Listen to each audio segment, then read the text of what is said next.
오늘 본문의 말씀은 많은 고난 가운데서 인류의 구원을 위하여서 세계 선교에 헌신한 사도 바울의 사역의 한 면을 우리에게 전해주고 있습니다. 여러분, 먼저 사도행전 16장 19절에서 24절의 말씀을 함께 읽도록 하겠습니다. 19절 말씀부터 24절 다 같이 읽습니다. 여종의 주인들은 자기의 수익에 소망이 끊어진 것을 보고 바울과 실라를 붙잡아 장터로 관리들에게 끌어갔다가 상관들 앞에 데리고 가서 말하되, 이 사람들이 유대인인데 우리 성을 심히 요란하게 하여 로마 사람인 우리가 받지도 못하고 행하지도 못할 풍속을 전한다 하거늘, 무리가 일제 일어나 고발하니 상관들이 옷을 찢어 벗기고 매로 칠하여 많이 친 후에 옥에 가두고 간수에게 명하여 든든히 지키라 하니, 그가 이러한 명을 받아 그들을 깊은 옥에 가두고 그 발을 착고에 든든히 채웠더니. 바울과 실라가 2차 전도 여행 중에 빌립보 성에서 당한 아주 어려운 한 일을 우리에게 전해주는 말씀이죠. 그 빌립보 성에 점치는 귀신이 들려서 점을 쳐서 주인에게 상당한 수입을 올리게 하는 한 가련한 여종을 보고 바울이 그에게서 점치는 귀신을 쫓아내어서 그가 온전한 인격을 회복하도록 합니다. 이 일로 인하여 자기의 수익에 그 근거가 끊어진 것을 본 이 여종의 주인들이 바울을 고발합니다. 고발받은 사람들은 일방적인 이야기를 듣고 바울과 실라의 옷을 찢어 벗기고 매를 많이 친 후에 깊은 옥중에 가두고 발을 착고에 든든히 채웠습니다. 우리가 이미 그동안 생각해왔던 대로 바울은 50년 초여름 2차 선교 여행을 계획하고 준비하였습니다. 1차 선교 여행 때 복음을 전했던 그 지역, 그리고 그 지역에 세워진 교회들이 어떻게 성장하고 있는지를 돌아보기 위하여서 2차 선교 여행을 계획하고 준비하는 아주 선한 일이었습니다. 그런데 이 일은 준비하는 과정부터 아주 많은 어려움이 있었습니다. 마가를 동행할 것이냐 말 것이냐라고 하는 문제를 놓고 바나바와 심한 다툼을 벌였습니다. 결국 두 사람의 이 감정의 골을 해결하지 못하고 바나바와 바울이 따로 갈라서고 따로 선교여행을 출발하는 결론을 내리고 말았습니다. 이 일로 인하여서 바나바와 바울뿐만 아니라 마가, 그리고 이 일로 인하여서 함께 고통을 당한 안디옥 교회의 성도들은 아마도 마음에 큰 상처를 입었을 것이 분명합니다.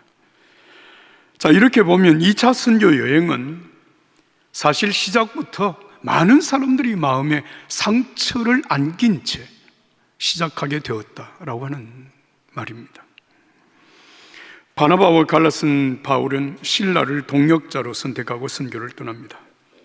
그러면서 선교 대상 지역을 아시아에서 복음을 전할 것이라고 계획을 하고 아시아에서 복음 전할 수 있는 가능성을 찾아서 자리를 옮겨가면서 그 노력을 하지만 끝내 아시아 선교의 목적을 이루지 못합니다. 까닭은 성령이 아시아에서 말씀을 전하지 못하게 하시고 예수의 영이 허락하지 않았기 때문이었습니다. 근데 그렇게 자리를 옮겨가는 중에 드로아라고 하는 곳까지 이르러서 하루는 밤을 지나는데 밤에 하나님께서 바울에게 환상을 보게 하셨습니다.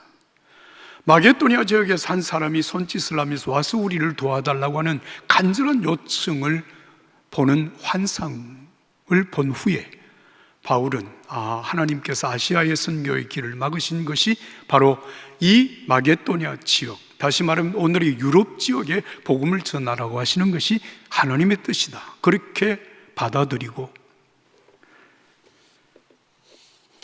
바울 일행은 드로아에서 배를 타고 마게도니아 지역으로 들어가서 네아폴리라고 하는 곳에 이릅니다. 여러분, 드로아라고 하는 지역에서 네아폴리라고 하는 이 지역까지 거리가 자그마치 282km입니다. 여러분, 결코 짧은 거리가 아닙니다. 이 길을 배를 타고 건너가서 이제 유럽 선교를 시작하게 되는 것입니다. 사랑하는 여러분, 드로아에서 네아폴리까지 가는 길도 멀고 그 뱃길이 험하기도 했지만 사실 선교의 대상 지역을 갑자기 바꾸어 선회한다고 하는 것은 이게 여간 어려운 일이 아닙니다. 이를테면 2017년도 가을에 우리 교회 여수와 청년부에서 단기 선교를 준비하며 기도하였습니다. 2018년 1월 달에 떠나는 단기 선교 선교지를 어디로 결정할 것인가를 함께 기도하다가 일본으로 방향을 정했습니다. 까닭은 당시에 한 교우께서 일본 선교를 위하여서 적지 않은 헌금을, 목적 헌금을 교회에 드린 바 있었기 때문이었습니다. 그래서 일본의 선교사님과 연결을 해서 2018년 1월 단기 선교를 가능할 수 있도록 하기 위하여서 여러 가지로 노력을 했지만 끝내 그 길이 열리질 않았어요. 그래서 불가불 단기 선교 지역을 일본에서 네팔로 선회를 하게 됩니다. 여러분들이 이미 아시는 대로 2018년 1월 네팔의 단기 선교 중에 우리 청년 한 자매가 현장에서 순직을 하게 됩니다. 이 일은 우리 많은 청년들에게 큰 아픔이었고 저에게도 엄청난 충격이었고 고통이었습니다. 그 일로 인하여서 우리는 네팔에 선교사를 파송했고 네팔에 지금 선교를 진행하고 정말 귀한 학원 선교를 위하여서 지금 땅을 매입하고 학원 선교를 진행하려고 하고 있습니다.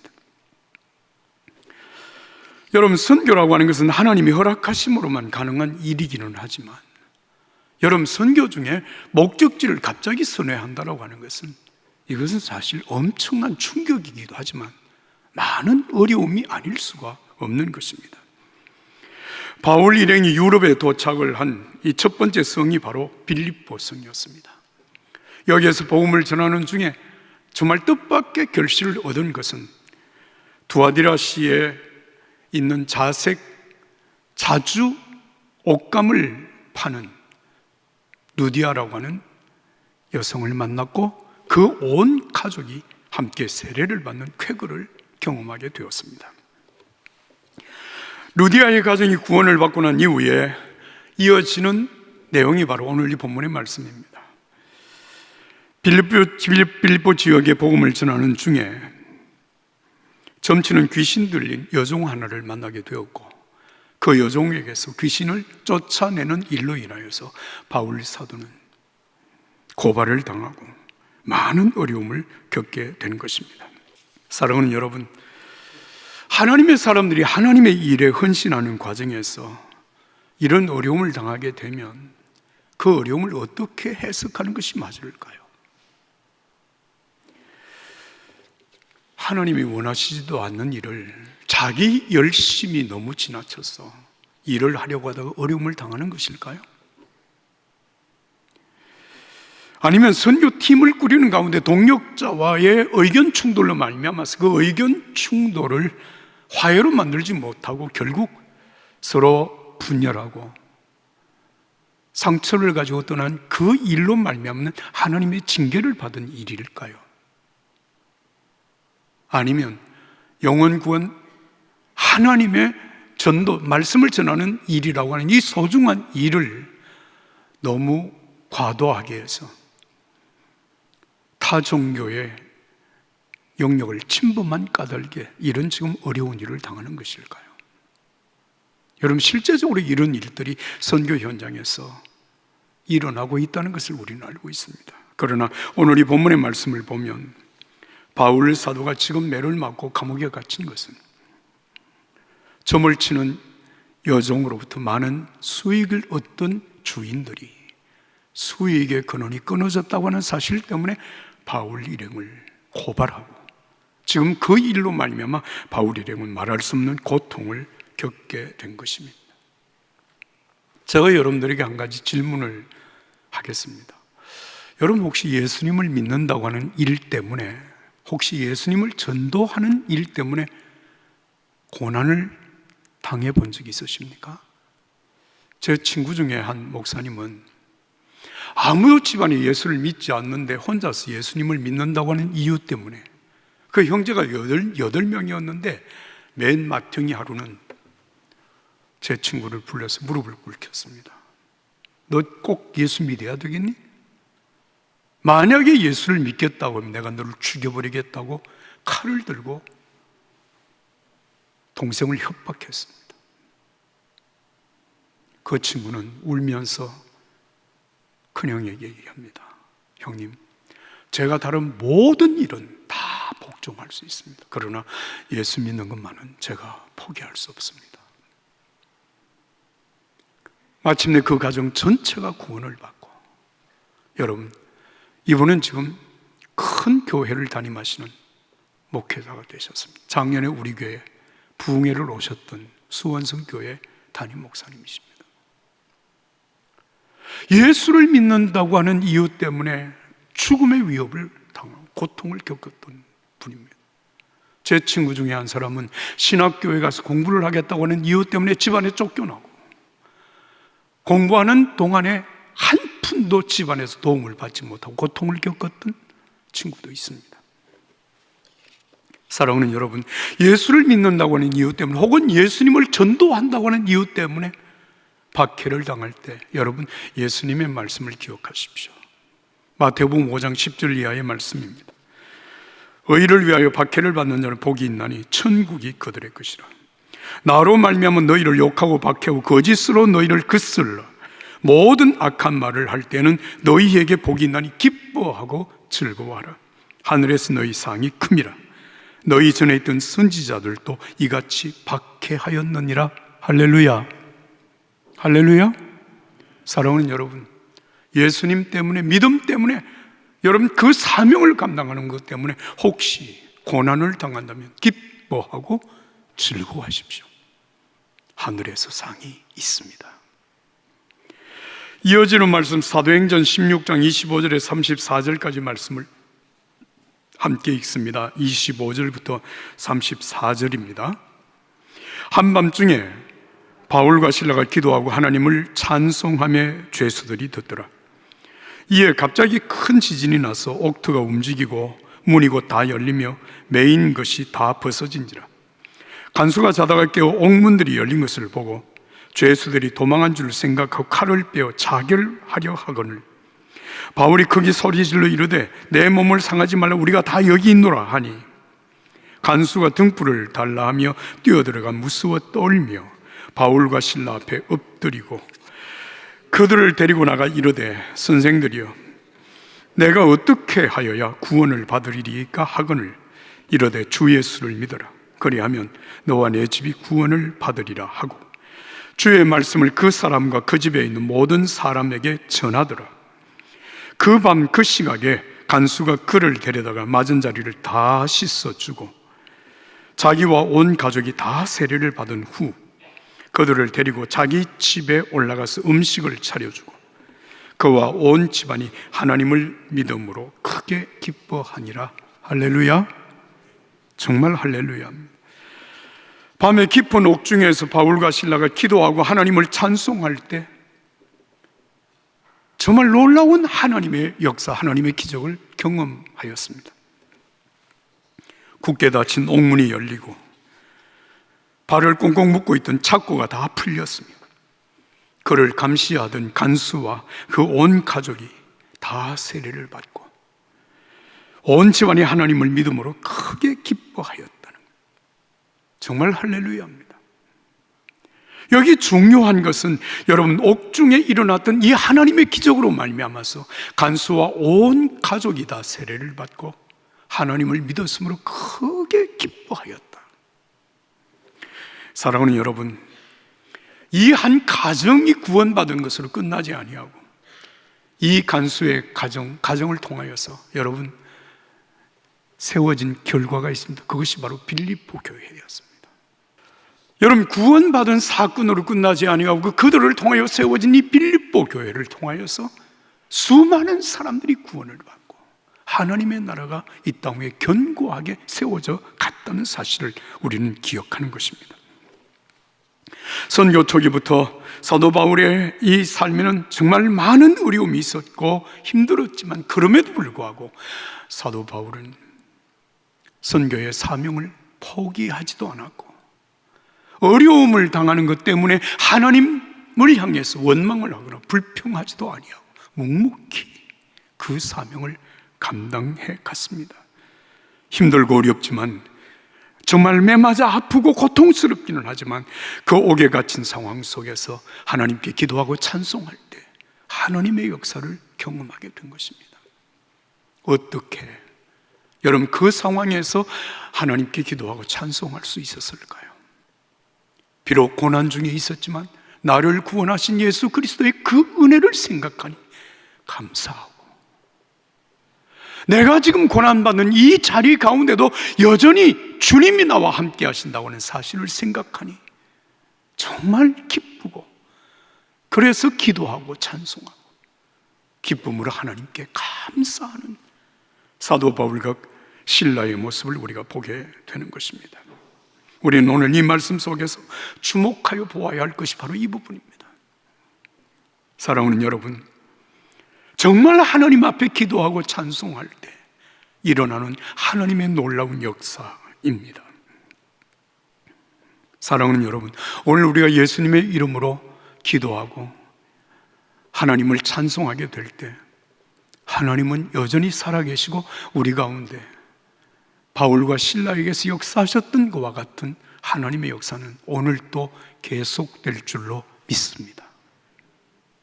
그런데 우리들 가운데는 혹 이런 생각을 하고 있는 사람들이 있는지 모르겠습니다. 그런 기도와 그런 찬송, 그런 하나님의 기적 같은 역사는 사도 바울이나 사도들과 같이 특별한 사람들에게만 주어지는 것이지 우리같이 보통 사람들에게 그런 일이 정말 가능할까요? 어떤 분이 그랬어요. 목사님, 저는 방언의 은사를 받지 못해서 성령 충만함을 제가 받지 못한 것 같습니다. 감히 우리가 예수님의 이름으로 기도해서 병든 자가 낫고 예수님의 이름으로 기도해서 귀신 들린 자가 깨끗해질 수 있습니까? 감히 우리가 그렇게 할 수 있는 것입니까? 그건 특별한 사람들에게만 주어진 일이 아닙니까? 라고 말을 하기도 합니다. 그러나 사랑하는 여러분, 우린 분명히 알아야 합니다. 우리가 사도들의 사역, 그리고 빌립의 사역, 그리고 박해 때문에 흩어진 믿음의 사람들이 가는 곳마다 여러분 예수님의 복음을 전하고 예수님의 이름으로 기도함으로 귀신들이 쫓겨가고 병든 자들이 고침을 받는 놀라운 역사들이 일어났다고 하는 사실, 우리는 그동안 사도행전을 통해서 분명하게 읽어온 것입니다. 하나님의 역사는 특별한 몇몇 사람들을 위하여서 여러분 약속되어진 일이 아니라 오늘 또 예수 그리스도를 믿음으로 말미암아 구원받은 하나님의 자녀들 속에 여러분 누구에게나 일어날 수 있는 일입니다. 보십시오. 예수님을 믿음으로 말미암아 하나님의 자녀가 되었다고 하는 것, 우리가 하나님을 아버지라 부르며 예배할 수 있다고 하는 것, 우리가 예수 그리스도 이름으로 기도하고 응답받을 수 있다고 하는 것은 우리 모두가 성령 받았다는 증거이고 우리가 하나님의 은혜 가운데 산다고 하는 증거입니다. 이걸 누가 부정하겠습니까? 다만 우리가 그 사실을 믿지 않고 감히 우리가 그런 일을 할 수 있을까 해서 여러분 우리가 믿음으로 행하지 않기 때문에 어쩌면 아무런 일이 일어나지 않고 있는지도 모릅니다. 성령 안에서 우리 모두에게 주어진 하나님의 은혜의 특권을 누리시기를 난 예수님의 이름으로 축복합니다. 축복합니다. 사랑하는 여러분, 정말 우리가 예수 그리스도를 믿으면, 그리고 그 믿음 속에서 우리가 하나님 앞에 감사할 수 있으면, 기도하고 찬송할 수 있다면 여러분 모든 것은 변화될 수 있습니다. 우리는 그런 생각을 하죠. 이미 지난 일, 이미 지나온 과거는 우리가 전혀 바꿀 수가 없다고 생각을 합니다. 여러분 정말 그럴까요? 고린도후서 5장 17절의 말씀입니다. 누구든지 그리스도 안에 있으면 새로운 피조물이라 이전 것은 지나갔으니 보라 새 것이 되었도다. 예수 그리스도 안에 있는 믿음의 사람들에게는 이미 이전 것은, 그것이 어떤 어떤 일이든 간에 이미 지나간 일입니다. 더 이상 그 과거 때문에 오늘 우리가 영향을 받을 이유가 없다는 것입니다. 여러분, 과거의 아픈 상처, 아픈 고통의 기억, 그 고통의 기억, 그 아픈 상처가 오늘 예수 안에 살아가는 저와 여러분들의 삶 속에 결코 영향력을 미칠 수가 없다는 것입니다. 여러분 보십시오. 죄는 이미 예수 그리스도 안에서 십자가의 은혜로 깨끗이 씻음 받았습니다. 우리는 더 이상 죄인으로 사단의 종로로 타는 자가 아니라 여러분 예수 그리스도 안에서 하나님의 자녀가 되어진 하나님의 자녀들입니다. 새로워진 사람들 뿐만 아니라 여러분 이 믿음을 가지고 하나님 앞에 감사함으로 기도하며 찬송하는 사람들은 우리의 이미 있었던 과거를 우리가 바꾸지는 못할는지 모르지만 여러분 그 과거에 대한 해석은 전혀 새롭게 할 수가 있는 것입니다.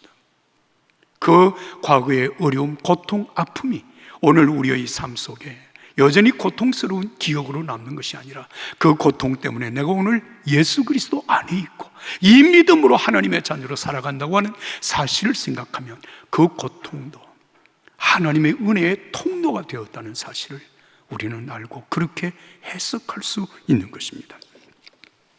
여러분 미래도 마찬가지입니다. 많은 사람들은 미래는 불확실하다고 생각합니다. 그래서 불완전하고 불안해하고 그것 때문에 여러분 염려하며 걱정하며 사는 사람들이 대부분입니다. 그렇습니다. 미래는 누구도 모릅니다. 한 발짝을 알 수가 없습니다. 그러나 예수 그리스도 안에 믿음으로 살아가는 하나님의 자녀들에게 미래는 결코 불확실하지 않습니다.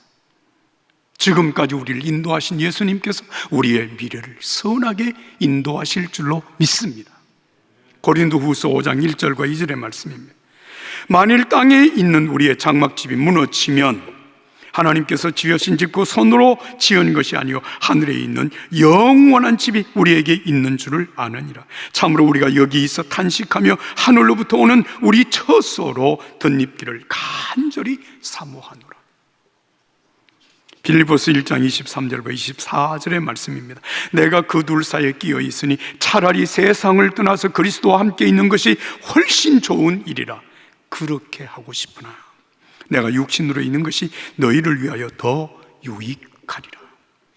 여러분 이 두 사이에 끼었다라고 하는 말은 내가 세상을 떠나 예수님과 함께 영원한 하나님 나라의 영광을 누리는 것과 그리고 이 땅에 남아서 사명을 감당하는 일, 성도와 교회들을 위하여 사명을 감당하는 이 두 사이에 있는 사도 바울의 모습을 우리에게 말하고 있습니다. 천국이라고 하는 것은 여러분 막연하게 좋은 곳이 아닙니다. 막연하게 우리가 기대하는 어떤 미래가 아닙니다. 천국은 예수 그리스도를 믿는 믿음의 사람들에게 이미 우리의 심령 속에 이루어진 확실한 것이고 우리에게 궁극적으로 약속되어진 하나님의 약속입니다.